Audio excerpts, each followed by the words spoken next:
showing it. You know? I mean, it just goes up all the time. Whenever I go there, they all say, "Oh yeah, Monty Python's on." It's, I don't know. It may have been that it's because it wasn't designed. It wasn't designed to any audience. You know, it was like in 1969, the BBC just said to 6 guys, "Come on, just do 13 shows." And so we sat around a table and sort of thought, "What makes us laugh?" And it's sort of.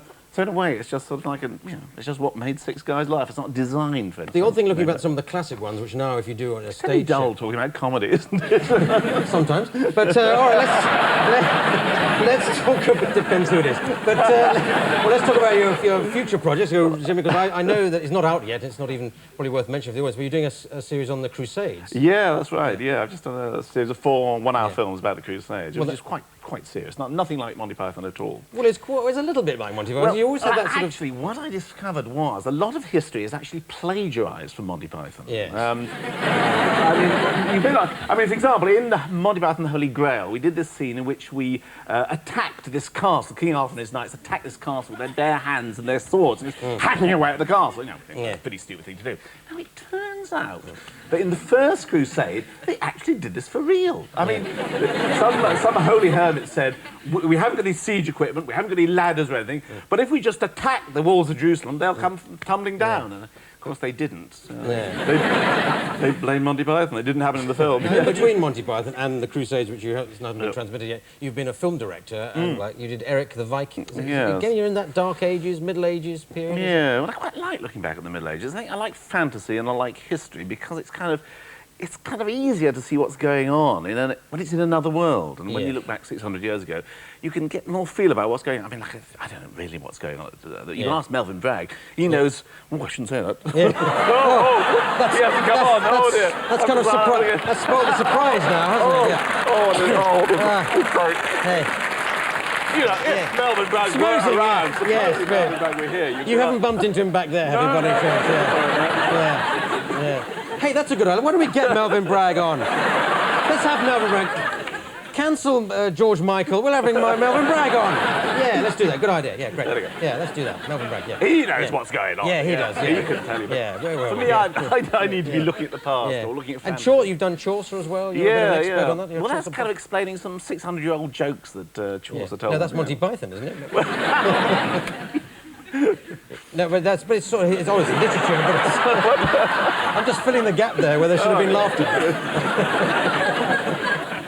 But is this all sort of coming out of you? You did all that comedy when you were young, and now you're thinking, oh, I should do something sensible like teaching people. I was moonlighting doing Chaucer research when we were doing the Python things. I was sort of nipping off to the British Museum, to the library, when people weren't looking, you know. So I should have been at home writing gags, but I was actually sort of reading about the 14th century. Yeah. Now, I know in addition to your other projects, you've got a book called Lady Cottingham's Pressed Fairy Book. Now, what exactly is this?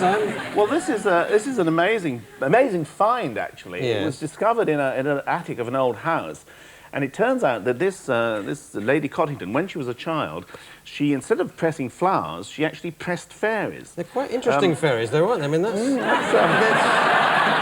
quite adult fairies. Well, that's Titania, Queen of the Fairies, isn't it? What's that one there? That's a bloke. What's happening to him? What's he... Is that based on anybody? I think it's based on you, Clive, actually. Yeah, I don't think so. But what's the... So what, she found fairies, basically, she'd sit there with the book open, you see, and she'd wait until she saw a fairy, and then you have to press quite firmly and make sure no bits of fairy are dangling over the side. Otherwise you have to trim them off, you know. But what's the market you're aiming at with this book? Are we talking care in the community, or what? Yes, you can say that, Clive, yes. Sort of people like you, know. Yes, but it's an unusual project for you to get involved in. Well, it was a great honour, I think, for me, actually. I mean, it was first taken to Brian Froud, the artist, who is an expert on fairies, and he authenticated the...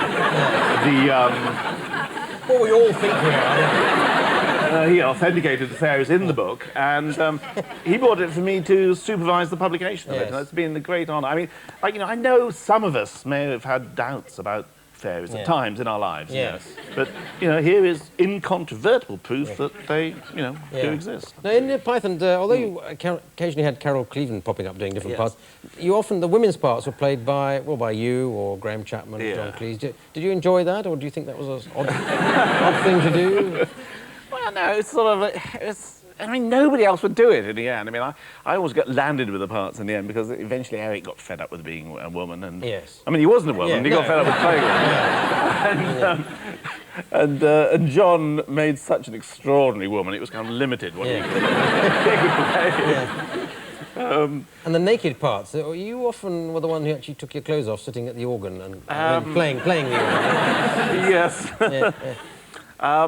It just started, you know. Actually, it was Terry Gilliam did that first time. Oh, and everybody said, oh, that's funny, guys sitting at the organ, you know, naked. Yeah. And so we thought we'd put it at the beginning of the show, but Terry was too busy doing his animation, so they had to find a volunteer, and, you know, sort of...